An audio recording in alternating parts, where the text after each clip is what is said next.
তা আসলে বাপের সালা মেনে তুমিও নিয়েছো, আমিও নিয়েছি। এখন বাপের সালা আমি বলছি যে মাস্টার, তুমি মানতে চাইছো না। এখন মাস্টার কি মাস্টার নয় উঠে নিয়ে তর্ক হবে। বুঝতে পারছেন তো? সেই ঘুরে ফিরে আমি তো জানি এলতলা বেলতলা ফেন্নানি তালতলা, ঘুরে ফিরে ওই একটা কথাই বলে দেবে যে আল্লাহ কোরআনে বলছে কুলি ইন্নামা আনা বাশারুম মিসলুকুম, আর ফের তাই বলছে আমার নবীকে আল্লাহ বলেছেন কোরআনে যে তোমাদের মতো বাশার। আচ্ছা ভাই বাশার আমি তো মানছি, আর তুমিও মেনেছো, ফের বাশারের আয়াত শোনাচ্ছ কেন?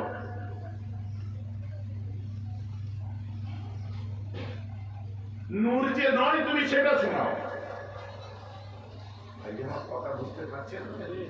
আমার রাসূল যে নূর নয়, নূর না, এর উপরে কোন আয়াত থাকে যদি গোটা কোরআন বলি আমার নবী নূর নয় সেটা আমি দেখিয়ে দাও। গোটা কোরআন দেখাচ্ছি, পুরো হাদিস ছেড়ে ফেলে তুমি দেখিয়ে দাও আমার নবী নূর নয়। বাসার তোমার কথায় আমি একমত, বাসার নিয়ে কোনো কথা হবে না।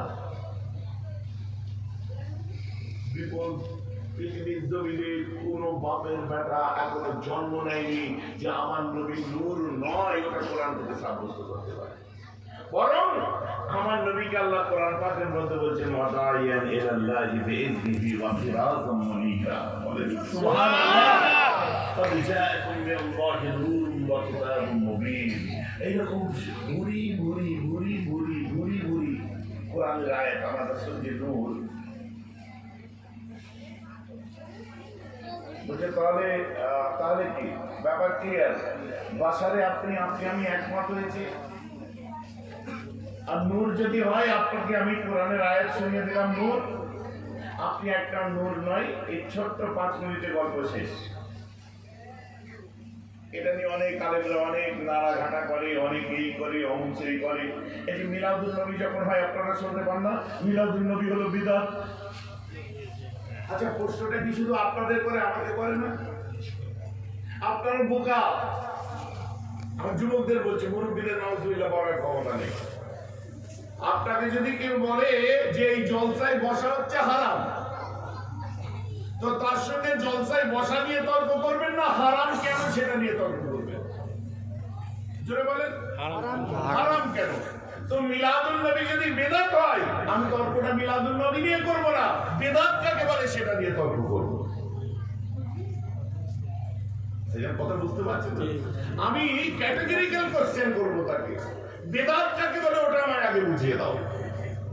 মিলাদুন নবী ছেড়ে দাও। বেদাত যদি হয় শুধু মিলাদ তো নয়, তুমি যে ক্যাটেগরিতে বেদাত মিলাবে ওই ক্যাটেগরিতে তুমি অনেক কিছুতে পড়ে আছো, তাহলে তোমার জীবনটা পুরো বেদাত আগে তার প্রমাণ করো। তোমার বাপের বিয়ে বেকার হয়ে গেছে, কারণ রাসূলের জমানায় এইভাবে বিয়ে হতো না। হযরতে আলীর আম্মা ফাতেমাকে পছন্দ হয়েছে, আর আমার রাসূল আম্মা ফাতেমার জন্য ছেলে দিচ্ছে। আম্মা হযরত আলীর কানে কথা গেছে যে ফাতেমার বিয়ের জন্য ছেলে দেখছে। মনটা বড় খারাপ। ওসমান গনি বলছে আলী তোর মন খারাপ কেন? বলছে দূর ভালো লাগে না। বলে কি হয়েছে? বলে ফাতেমার জন্য মেয়েদের ছেলে দেখছে নবীজি। এই কেন বুক? আমার বুকে কষ্ট হচ্ছে, আমি যে ফাতেমাকে মনে মনে মহব্বত করি, আর আমি চাই রাসূলুল্লাহ তার কলিজার টুকরোকে এই গরিব আলীর হাতে দিই। বলেন তো সুবহানাল্লাহ। প্রস্তাবটা রাসূলুল্লাহকে দিয়ে দাও, আর আমি সংসারের জন্য জাগা বাসন হাড়ি কুড়ি যাবতীয় যা কিছু ওই যে সরঞ্জাম কিনতে যাচ্ছি। উসমান গনি কিনতে গেল, হযরত আলী চলে গেল। যে নবীজির কাছে মন খারাপ করে বসে আছে, আমার নবী বলছে আলী ये आंख में नम कैसे, दिल में गम कैसे, चेहरे में अलम कैसे, কি হয়েছে আলী? বল আলী তোর মন খারাপ দেখে আমার কষ্ট হয়। ছোট থেকে তোর আব্বা আমাকে বড় আদর দিয়ে মানুষ করেছে, আর আমি তোকে আদর দিয়ে মানুষ করেছি। আলী তোর সঙ্গে আমার ব্যাপারটা বড় আলাদা, তোর মন খারাপ হয়ে আমার ভালো লাগে।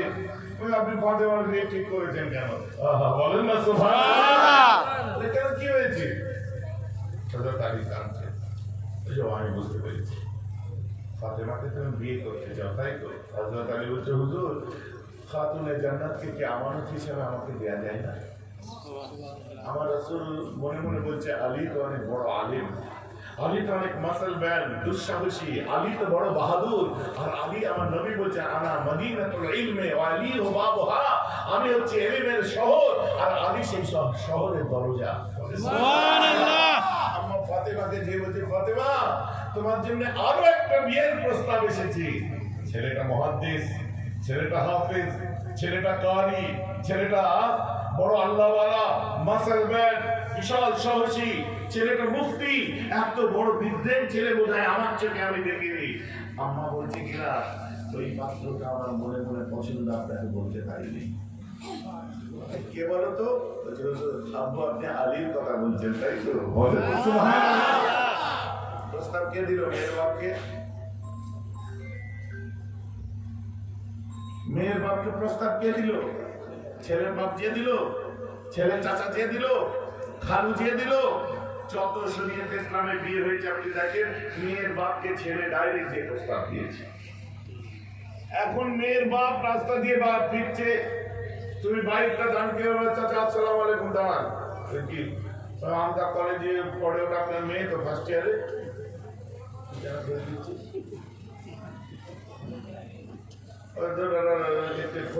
শোনেন কি বলছে, শোনেন আপনার মেয়েটা আমার বড় পছন্দ, আমি ওকে বিয়ে করতে চাই, আপনি রাজি আছেন? যে মেয়ের বাপকে রাস্তায় দাঁড় করে জুতো খুলে মারবে তোমাকে। তোর বাপ নেই, তোর চাচা নেই, তোর মুরব্বী নেই, তুই দিদি এসে বলছি বেহায়া, বলবে কি বলবে? কি হলো?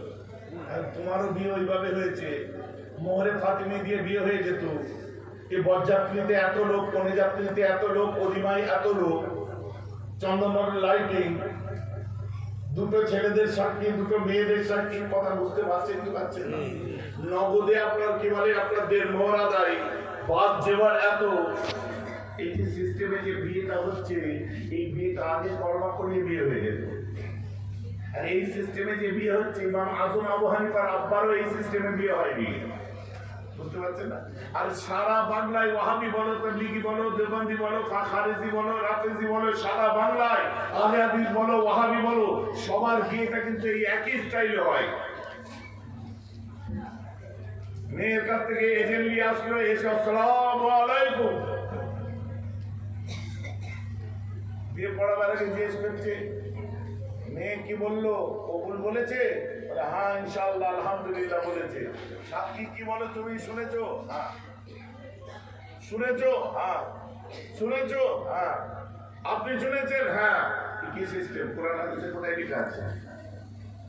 আমার কথা বুঝতে পারছেন?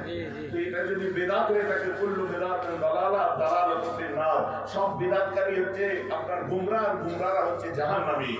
তাহলে তোমার বাপের বিয়ে তো ঠিক হয়নি, তুমি যে হালাল যারা সেটা আগে প্রমাণ করো। আমার কথা বুঝতে পারছেন তো নাকি? ওই জন্য বলে মিলাদুন নবীকে বেদাত বলতে যাবে, ক্রাইটেরিয়া কি আছে বেদাতের আমি জানতে চাই তোমার কাছে। বিদাত কাকে বলে? ক্যাটাগরিক্যাল কোশ্চেন আমি তোমায় করবো, বিদাতের ক্যাটাগরি কি? যেমন এখানে নুন না বাশার, ক্যাটাগরিক্যাল কোশ্চেন আমি তাকে করেছি। বাশার তুমিও এগ্রি, আমিও এগ্রি, কথা হবে নূর নিয়ে। কোরআনে নবী নূর নয়, কোথায় লেখা আছে দেখা, আর আমি নবী নূর দেখিয়ে দেবো। তুই যদি না পারিস তোর হার, আমি পারলে আমি কিয়ামতের দিনে নবীর কদমের তলায় জায়গা চাইব। সুবহানাল্লাহ। এই যে আমার ওয়াজ বুঝতে পারছেন তো?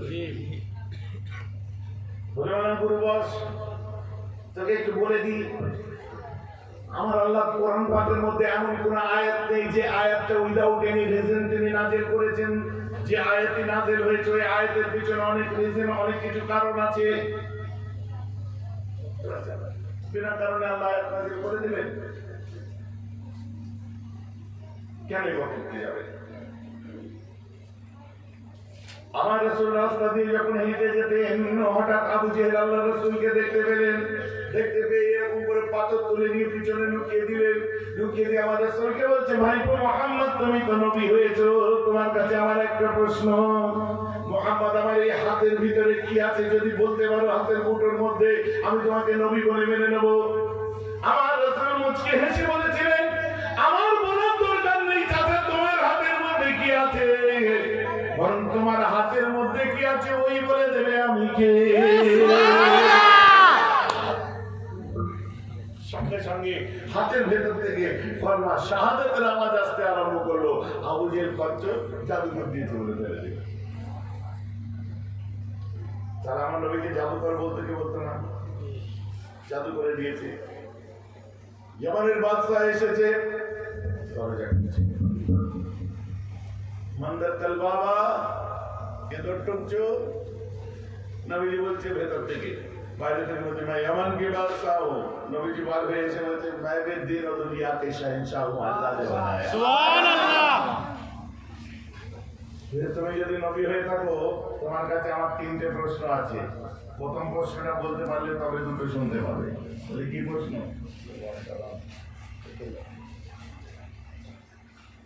বলছে আজকে মাসের 14 দিন 14वीं চাঁদ আসমানেতে উঠবে।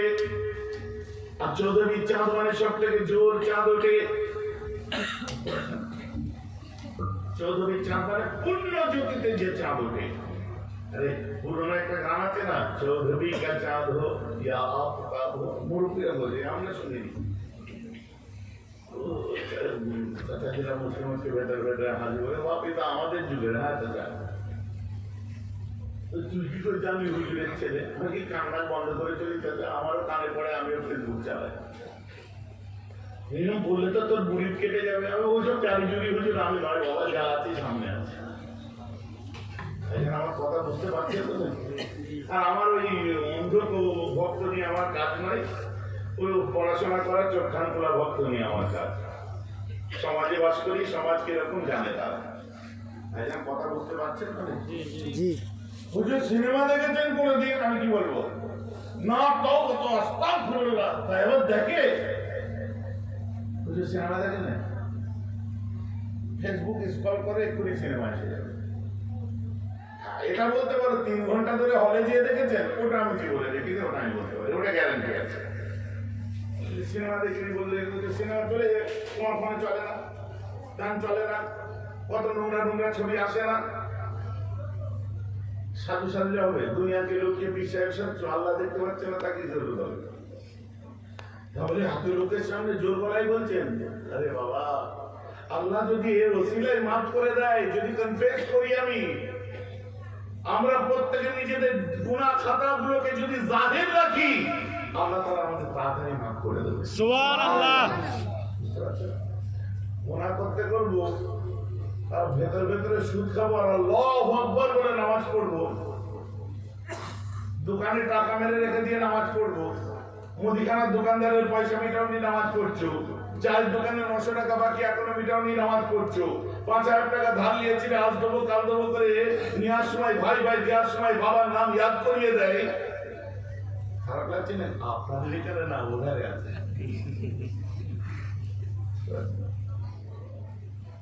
আমি জিজ্ঞেস করছি নাকি বলতেছে একটা ওষুধ করাচ্ছে, জিজ্ঞেস করেছি আর যদি করি কি করবেন? বাড়ি ভেঙে দেবেন আমার। আমি যদি বলি এই মধ্যে কি একটাও গাঁজা করে বসে নেই, এই মধ্যে একটাও ছেলে জীবনে মদ খায়নি, এখন কথা বুঝতে পারছেন? মেনে নিন যে আল্লাহ গুনাহ করে ফেলেছি, পরওয়ারদিগার আল্লাহ মাফ করে দেন। আল্লাহ আপনি না মাফ করলে আমরা ধরা পড়ে যাবো। আল্লাহ পরওয়ারদিগার নফসকে কন্ট্রোল করতে পারিনি, বহু গুনাহ করেছি আল্লাহ। আল্লাহ বলছে বান্দা আমি যে কোটি কোটি মায়ের জন্মদাতা, তুই যদি ওইভাবে আমার কাছে মাফ চাস, আমার রহমতের দরিয়ায় জোশ মেরে উঠে আমি তোর জীবনের গুনাহ খাতাগুলো মাফ করে দেবো।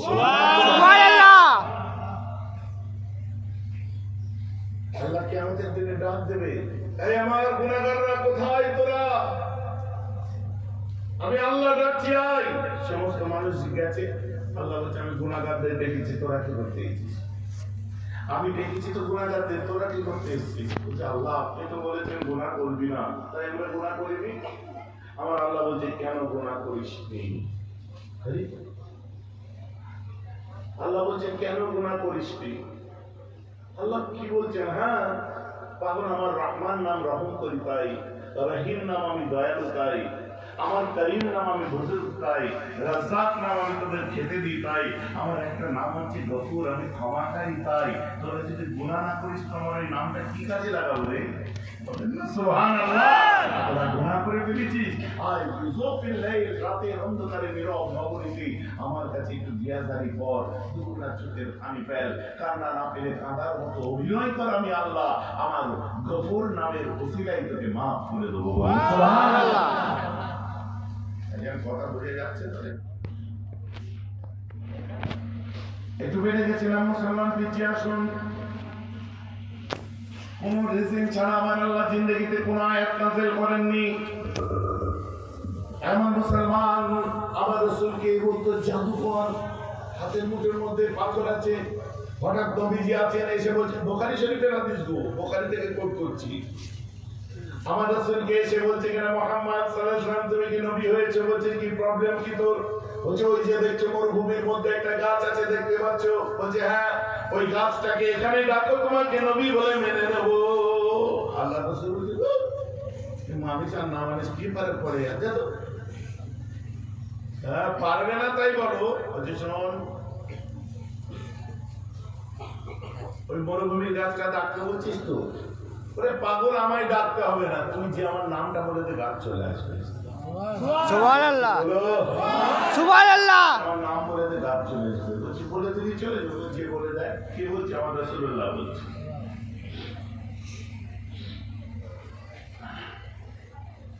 এবার মুসলমান খেয়াল করে শুনুন, ও কোন রকমের যাওয়ার সময় মনে মনে করছে কিনা গাছ তো আসবেই না, আর যা পানিশ করবি তাই বলেছে, আমি এই সুযোগে নবীকে মারবো, মারলে আমাদের কবিলার সর্দার আমাকে অনেক টাকা দেবে।